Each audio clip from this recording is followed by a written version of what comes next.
It's one of those times of year, I think, where we're all thinking an awful lot about money. It's kind of halfway through, kind of between payday. We're all trying to shell out more on Christmas presents as well. So to try and navigate our way through that web, the pre-Christmas web, we're joined by the personal finance expert, that money guy, Gabriel Nussbaum. Great to have you with us. Thank you very much for having me.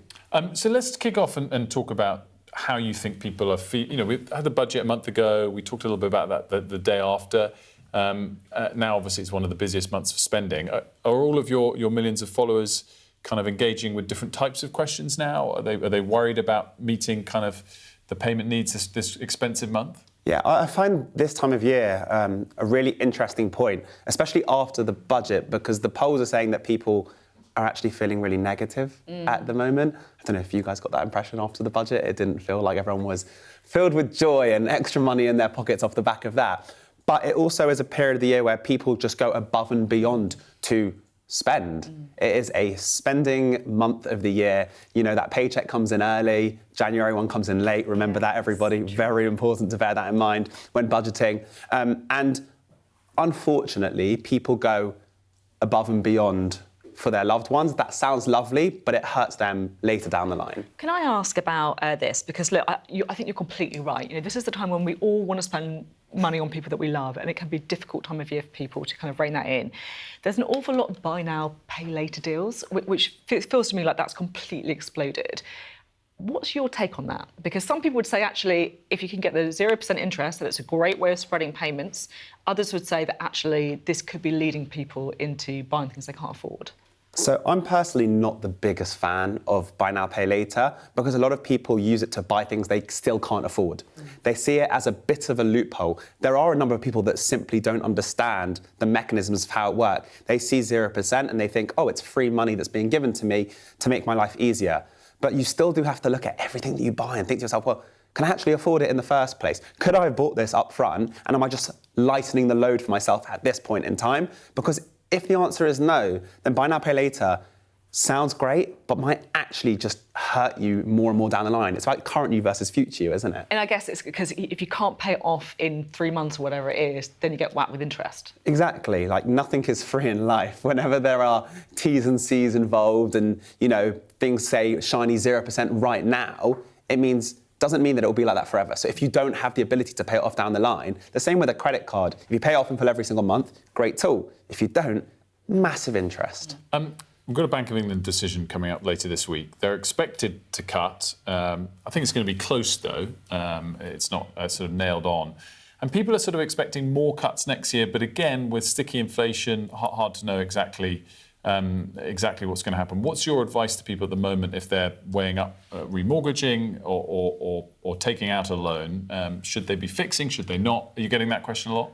I've had that question probably every week for the past 2 to 3 years now. And my answer will always be the same. If you can afford it now, use the information that is available to you right now. No guesswork. Okay, it does look like there's going to be another cut before the end of the year. So if you have the ability to wait and it doesn't impact you too much, okay, you can make that educated decision. But ultimately, I've just actually remortgaged myself. And I did it a couple of weeks ago before the news of this further cut coming down the line. And the reason why I did it then was simply because I could afford it then. It made sense to me to do it then and there. And so I made the educated decision knowing what the payments would then be for the next couple of years. So when people ask me 5 years versus 2 years versus do it now versus do it tomorrow, it's always, what is your current situation right now? Can you afford it right now? Can you forecast it and budget it? And if so, then it makes sense to make the move. The other thing I wanted to ask about was scams. Obviously this is shot through the roof. AI is probably making it worse. We all kind of think of you as the expert in this area, but you actually got scammed yourself recently. I got scammed last week. This makes us all feel better about this, by the way. You're delighted about even you being Gabriel scammed. This is horrific for me because, like you said, I'm meant to be that money guy. I should not be getting scammed. I'm meant to be telling people about the scams. And I fell for one. I don't know if you would actually classify it as a scam, but it was definitely me being taken advantage of as a consumer. What happened? So I went to purchase a flight, and it was classic through Google Flights. You go and you get your various different options underneath when you search for a flight, and it gives you the airline, obviously, which most people book direct with, your Booking.coms, your Expedias, but it gives you a couple of extra websites, third-party websites, and normally I don't book with them just because I prefer the safety of mine to book direct with an airline. But in this case, I went onto it, and what happens is when you go on these third-party websites, you often click through right to the end, and suddenly the price jumps. And you're like, oh, it's actually cheaper with the airline. I'm going to go book back with the airline before I hit checkout.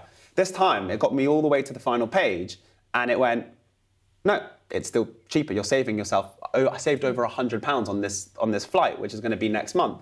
And I thought to myself, you know what, great, I've actually found one. It's actually worked for once. Normally I book direct with the airline. I'm going to go ahead with it. I hit book, I hit pay, and about 5 minutes later, the company called me. I checked it was the right number. I did all of the research.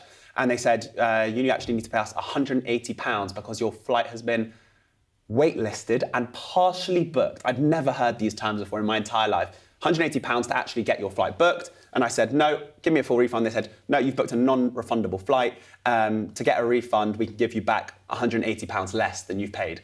Oh. And I was starting to question things here. Yeah, it felt a little bit off, didn't it? Certainly does. I guess, not good to hear that happened, but I guess these things can. You've got to check on all the websites. Thanks so much for joining us. Great to see you as always. And we wish you a fun trip. I hope it still goes ahead. Yeah. Well, I did get my money back. I didn't make that. Yeah, no, exactly. But also it just shows, these are sophisticated scamming operations, and anyone, absolutely anyone, can be impacted by it. Thanks very much indeed.